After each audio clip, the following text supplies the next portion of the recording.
समता party वो क्या बनाए, समता पार्टी बनाने वाले हम लोग यहाँ बैठे हुए हैं। हम लोग 14 MP समता पार्टी बनाए थे, उसमें 11 MP मर गए और 3 MP हम लोग जिंदा हैं। एक हम जिंदा हैं, एक नीतीश कुमार जिंदा है, एक ब्रह्मानंद मंडल जिंदा है। धर्म को सहारा बना के जो ये चाहते हैं कि पिछड़ों में हम फूट डालें, ये बहुत दिन ये नीति इनकी चलने वाली नहीं है। मेरी बात समझ लीजिए, ये मंदिर को लेके और राज करना चाहते हैं। अब एक सवाल उठ रहा है कि गरीब के पेट में अनाज नहीं है, गरीब के बेटियों की शादी नहीं हो रही है, उसका बच्चा पढ़ नहीं पा रहा है, उसके बदन पे कपड़ा नहीं है, इलाज कराने की कोई व्यवस्था नहीं है, तो मंदिर ज्यादा जरूरी है या इन समस्याओं का निपटारा ज्यादा जरूरी है? जो ये मनुस्मृति का संविधान इस मुल्क में लागू करना चाहते हैं, जो इस मुल्क को हिंदू राष्ट्र बनाना चाहते हैं, जो यहाँ भगवा झंडा फहराना चाहते हैं, यह सपना इनका सपना ही रह जाएगा।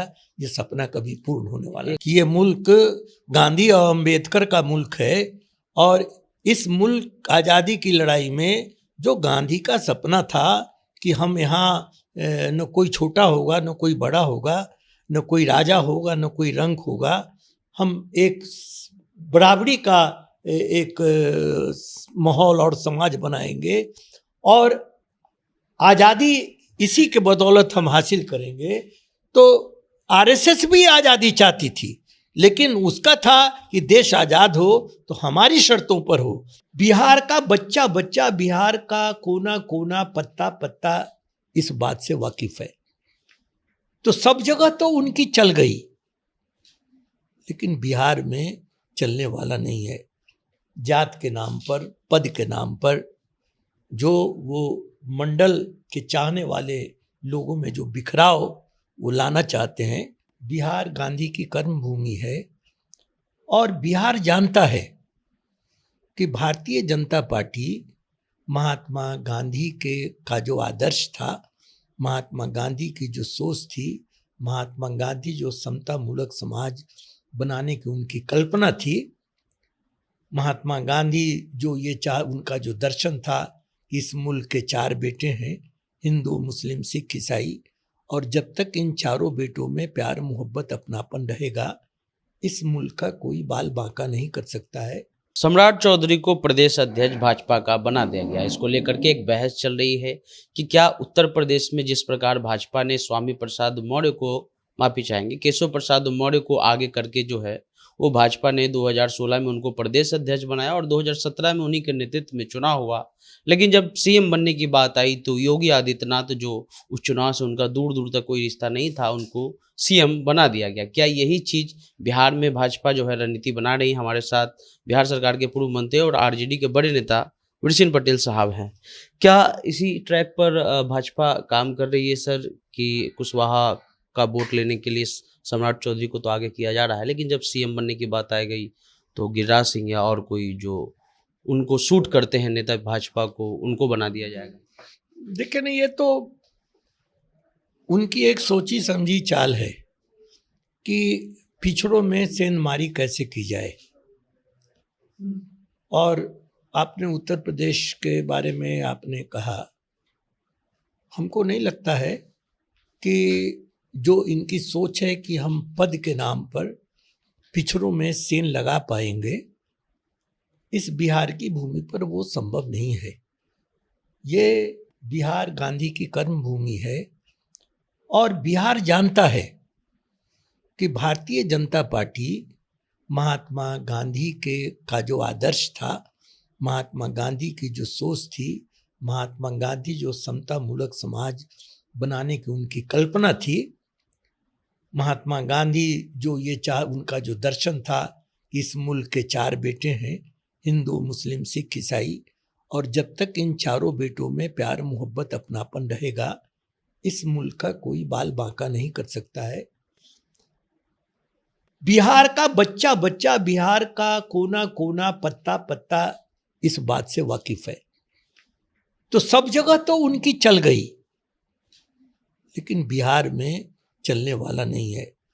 जात के नाम पर, पद के नाम पर जो वो मंडल के चाहने वाले लोगों में जो बिखराव वो लाना चाहते हैं वो बिखराव नहीं होगा। वो अगर सम्राट जी को इस उद्देश्य से बनाए हैं तो फिर उपेंद्र कुशवाहा को किस उद्देश्य से लाए?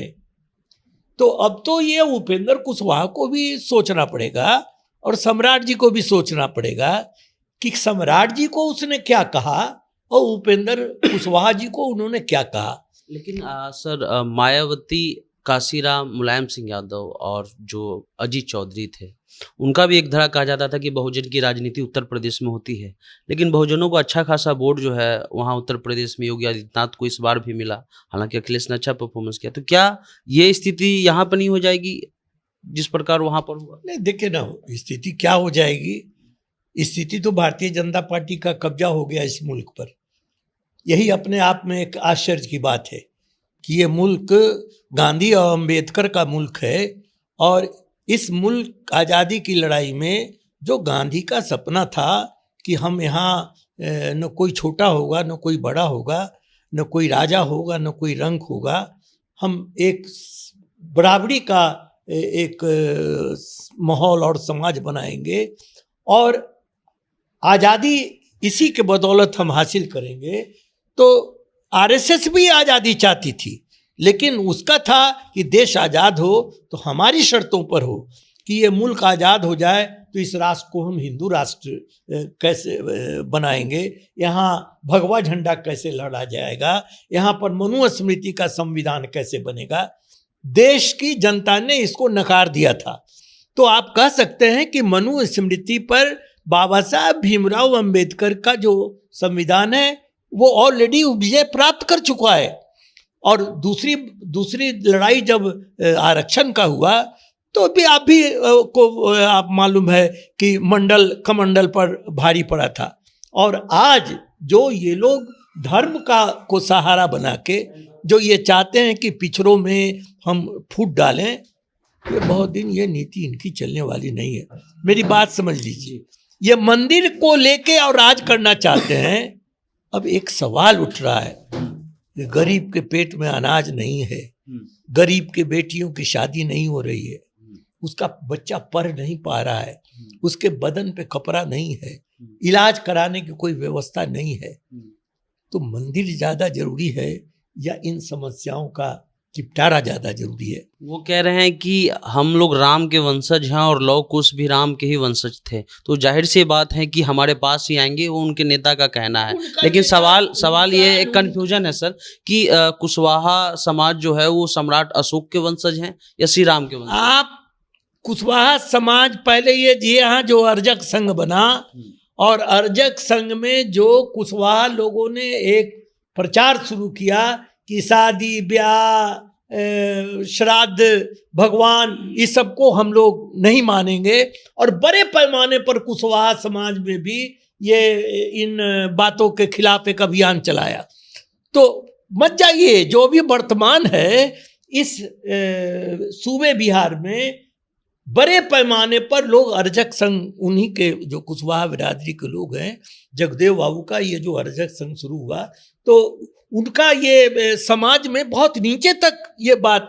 अब ये जवाब देना होगा सम्राट जी को और जवाब देना होगा उपेंद्र जी को कि अर्जक संघ के माध्यम से जो संदेश जो इन्होंने दिया,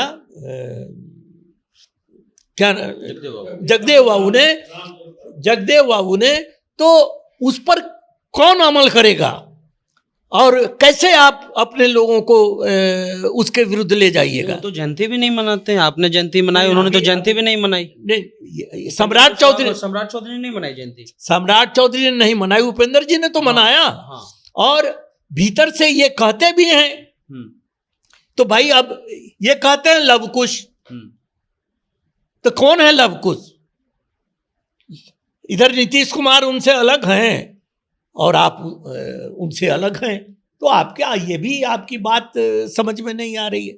लब्बो लबाब हम आपको ये कहना चाहेंगे कि ये जो धर्म को सीढ़ी बना के इस मुल्क पर जो ये शासन करना चाहते हैं वो संभव नहीं है। यहाँ ये देश गांधी का देश है, ये गांधी का ही देश रहेगा।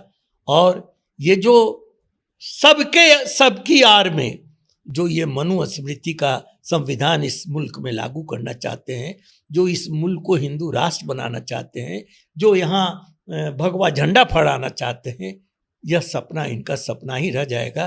ये सपना कभी पूर्ण होने वाला एक नहीं। अंतिम सवाल सर कि समता पार्टी को लेकर के भी कल उन्होंने कहा कि हमारे पिताजी ने बनाया नीति, आप उसी समय के नेता हैं, क्या उसकी सच्चाई है?